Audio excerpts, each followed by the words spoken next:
Coming to your personal life, you have a new addition, a little girl in your life, Ahana. Are you a hands-on dad? And how are you enjoying fatherhood, Samir? It's so... I never imagined you... To be a father. To be a father. That almost Samir, is insulting. The lazy Samir, the loner Samir, the stubborn Samir. Yes, stubborn Samir. Is now a father to a beautiful daughter. I've just seen the pictures on your phone. Beautiful. Yeah, she is. And now, are you the guy who wakes up in the night to change diapers? No. A, I'm not. B, I'm not allowed. Why? I don't think Neelam trusts me enough. She thinks I'm going to drop the baby. So I'm like, okay, you want to do it? Fine, I'll do it. I mean, well, I think it's the way I see it is that, I mean, she has her ways of how a child should be brought up. Anyway, first the simple fact, no, I'm not hands-on. We have a nanny who takes care of the baby. I don't have the time. Whenever I have the time, I spend with her. I would love to spend with her, but I'm waiting for her to grow up so I can have a meaningful conversation as opposed to goo gee gaga gaga. Okay, that's not Samir, all right? After a little while, I'll be like, okay, we'll wait for a couple of years and then we'll talk. So I'm not that, but I don't have a problem with that. You know, I'm pretty easygoing that way. So if she wants, you know, if Neelam would, if she's working and she feels comfortable leaving the baby with me, I'm okay with it. But I don't think she will, because one day she had gone out and when she came back, the baby was playing with a dog and the dog was licking her face and I thought it was fine. I was like, oh, okay, you know. And she said, oh, you get germs and dog saliva and this and that. And I'm like, hey man, you know, this is my logic. People in the slums have children. They grow up to be kind of healthy and normal and fit. So she's a paranoid mom. I don't know. I just think she doesn't trust me.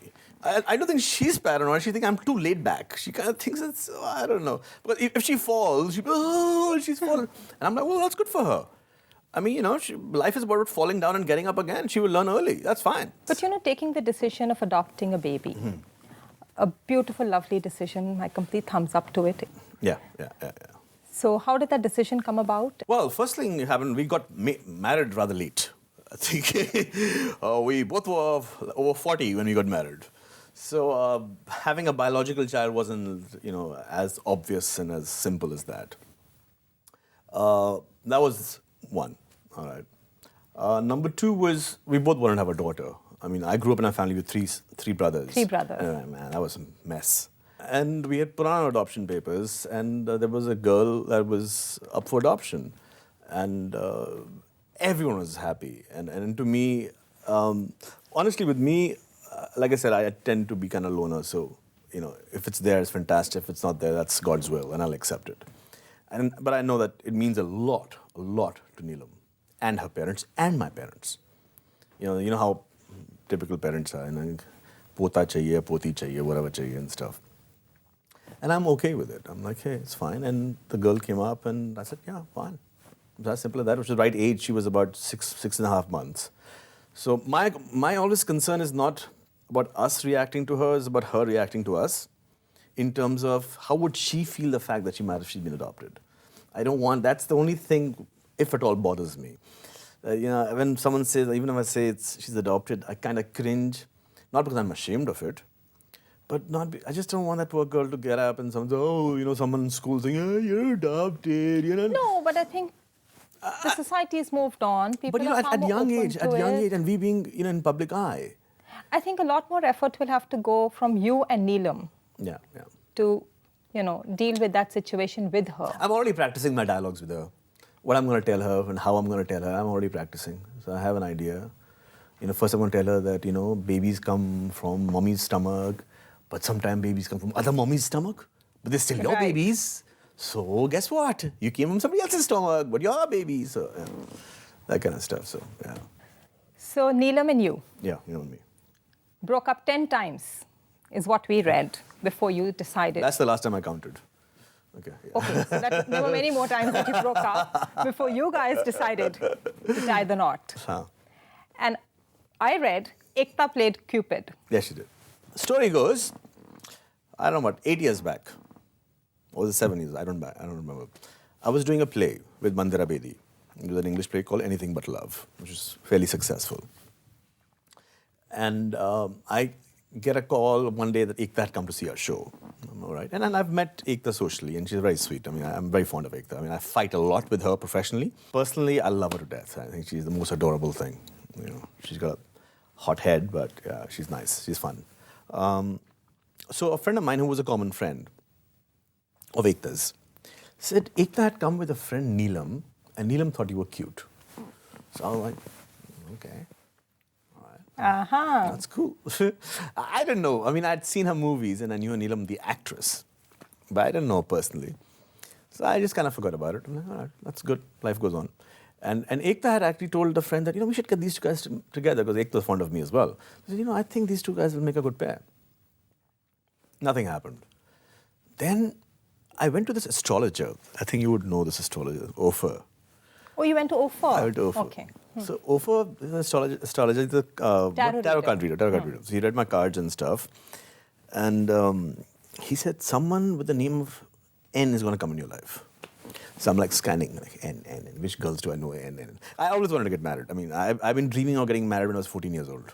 I think that's just, you know how women think of having a baby? I think of getting married. To me, my dream was getting married and holding a trophy and saying, honey, this one's for you. All the Oscar things I've seen. So I always wanted to get married. So, and she'll be dealing with something with jewelry. I'm like, that leaves just one girl. That's just Neelam. That's the only N I know. I don't know her, but that's the only N I've heard of who's also into jewelry.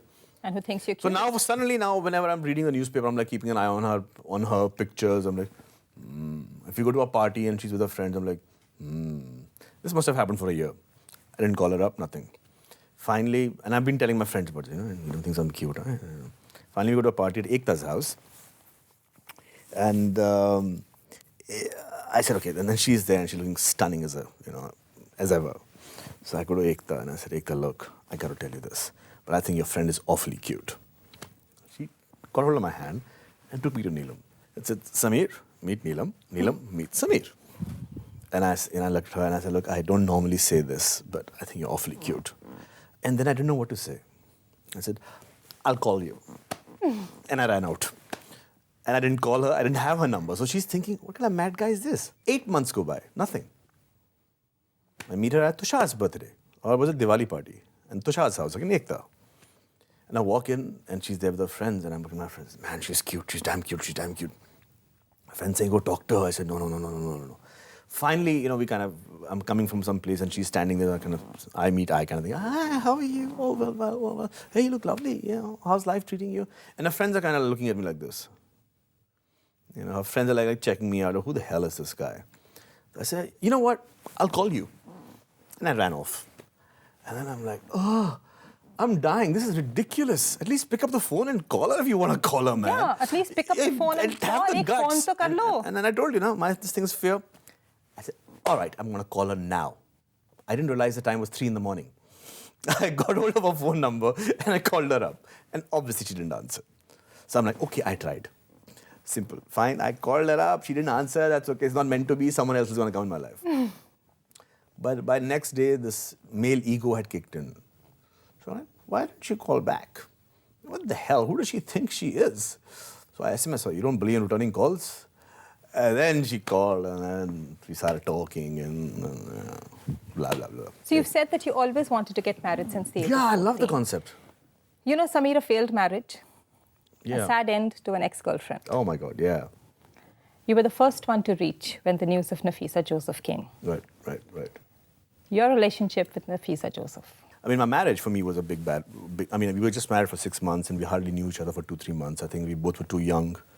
And we just jumped into it. We should have given time. We were immature. And I think we jumped out of it too soon also. Maybe we should have given it time. But that hit me hard. Because that's something I never thought of that would happen.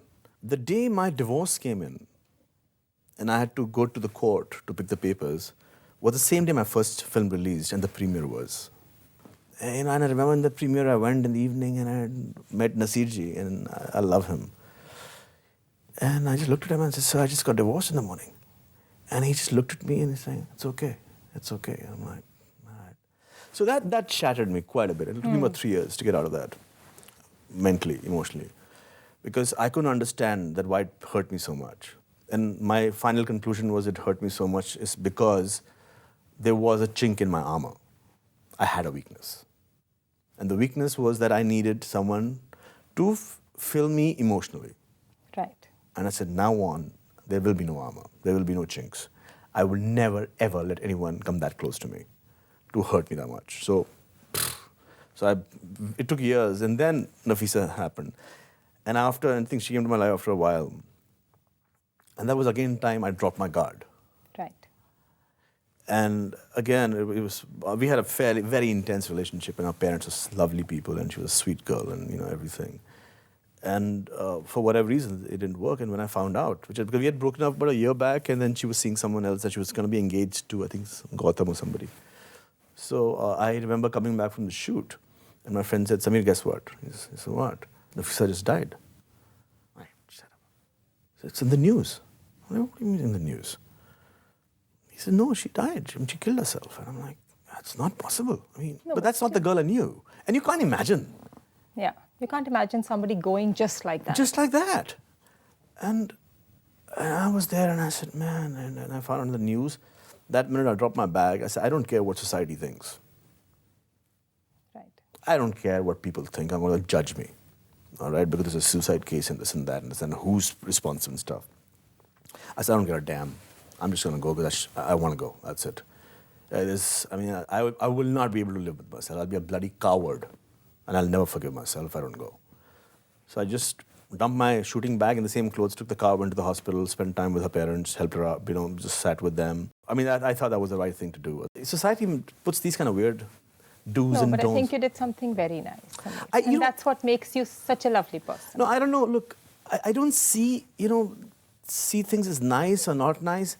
Something's right and something's not right. All right?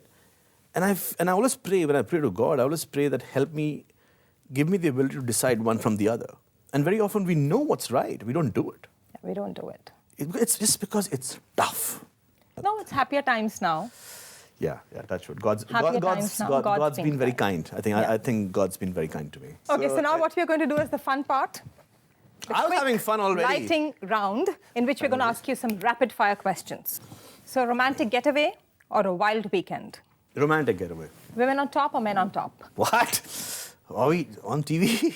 Women on top in successful places. I think women tend to be more honest than men. So women on top. Yeah. A 2 a.m. friend, would it be a guy or a girl? Probably a girl. Neelam, a businesswoman or an actress? An actress. Yeah.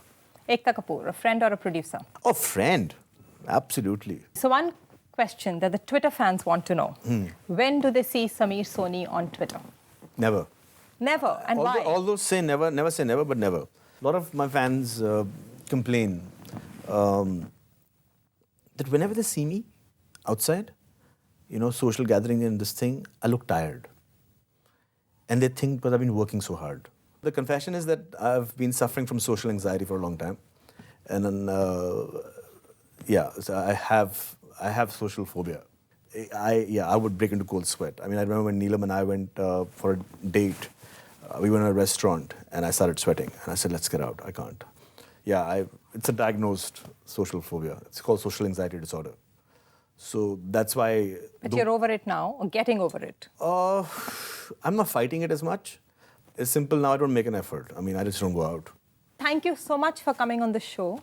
A pleasure. It was just fantastic. Thank you so much for coming on the show and giving me this fabulous interview. We love you for being who you are. Thank you, Manisha. And that is what is lovely.